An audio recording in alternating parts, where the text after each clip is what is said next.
بسم اللہ الرحمن الرحیم۔ السلام علیکم ورحمۃ اللہ۔ میرے عزیز ساتھیوں، آپ حضرات کے سامنے قربانی کے تعلق سے کچھ مسائل لے کے حاضر ہوا ہوں۔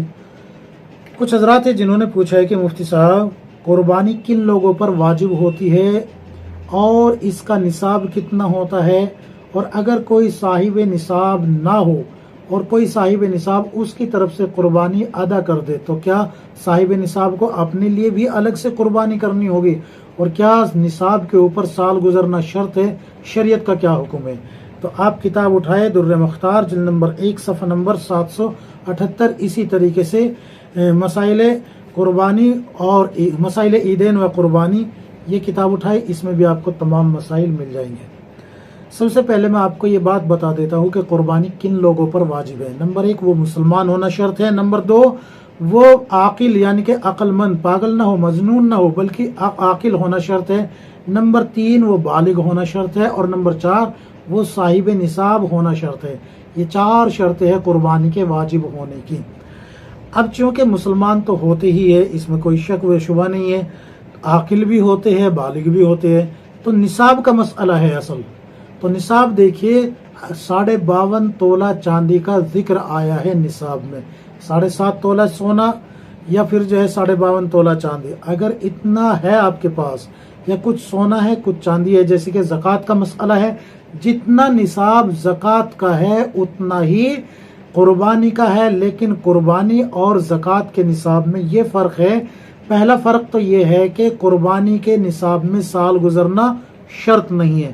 دوسرا فرق یہ ہے کہ گھر کی ضرورت سے زائد سامان، جیسے کہ مال تجارت ہے یا دوسرا اور سامان گھر کی ضرورت سے زائد ہوتا ہے، جیسے T V, VCR، LCD، LED وغیرہ وغیرہ، ان سب اشیاء کو جمع کر کے کچھ نقد رقم ہے، کچھ سونا ہے، کچھ چاندی ہے، یا سونا ہے ہی نہیں یا نقد رقم ہے ہی نہیں، لیکن یہ کچھ ایسی اشیاء ہے، ان سب کو اگر ملا کے اکٹھا کر کے مارکیٹ میں بیچا جائے اور ان کی رقم 52.5 تولہ چاندی کی رقم کو پہنچ جاتی ہو، قیمت کو پہنچ جاتی ہو، تو اب یہ جو ہے صاحب نصاب بن گیا۔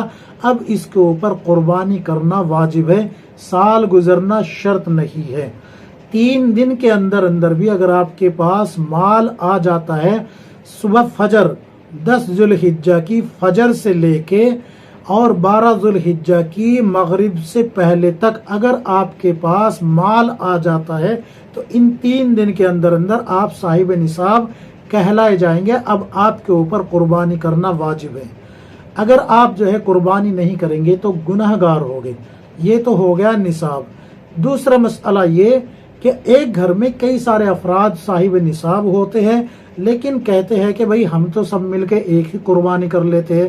تو مسئلے کو اچھے سے سمجھ لیجئے، اگر گھر کے سارے افراد صاحب نصاب ہے تو ان سب پہ الگ الگ قربانی کرنا واجب ہے۔ اور یہ بھی مسئلہ سمجھ لیجئے، کئی لوگ کہتے ہیں جی میں نے تو ایک قربانی کر دی تھی اپنی طرف سے، اب میرا تو حق ادا ہو گیا۔ تو پوری زندگی میں جب تک آپ صاحب نصاب رہیں گے، ہر سال آپ کو قربانی کرنا ہوگی، واجب ہے آپ کے اوپر۔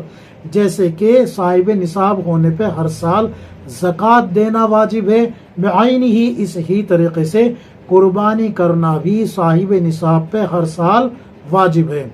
اگر کوئی صاحب نصاب نہیں ہے اور صاحب نصاب اس کی طرف سے غیر صاحب نصاب کی طرف سے قربانی دے دیتا ہے، یعنی کہ قربانی کا جانور ذبح کرا دیتا ہے، تو یہ اس کی طرف سے تو ہو گیا، لیکن آپ جو صاحب نصاب ہے آپ کی طرف سے یہ ادا نہیں ہوا، آپ کو اپنی طرف سے الگ سے کرنا ہوگا۔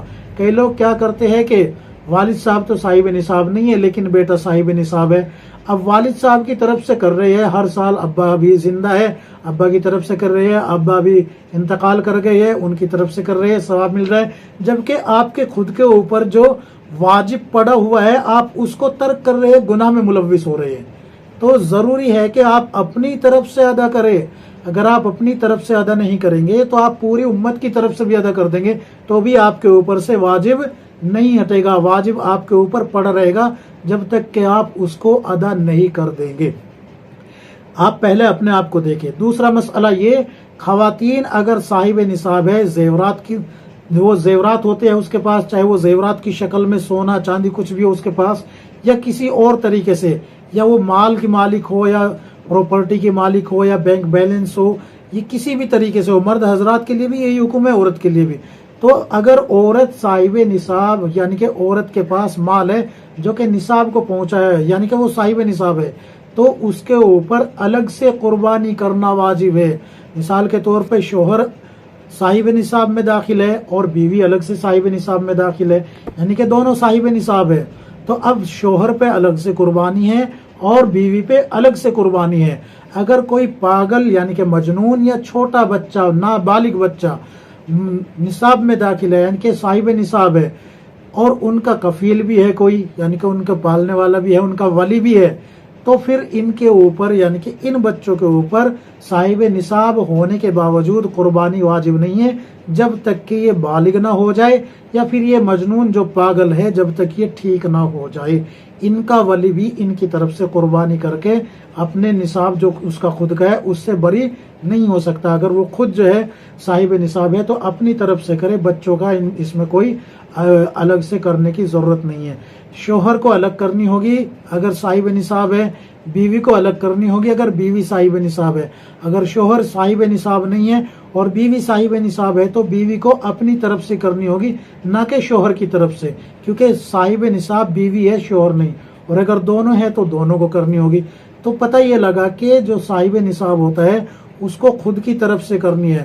ہاں ایک طریقہ ہے کہ آپ ایک اپنی طرف سے کرے، ایک اپنی طرف سے قربانی کرے، اور ایک اپنے جو مرحوم ہے یا جو صاحب نصاب نہیں ہے ان کی طرف سے کرے۔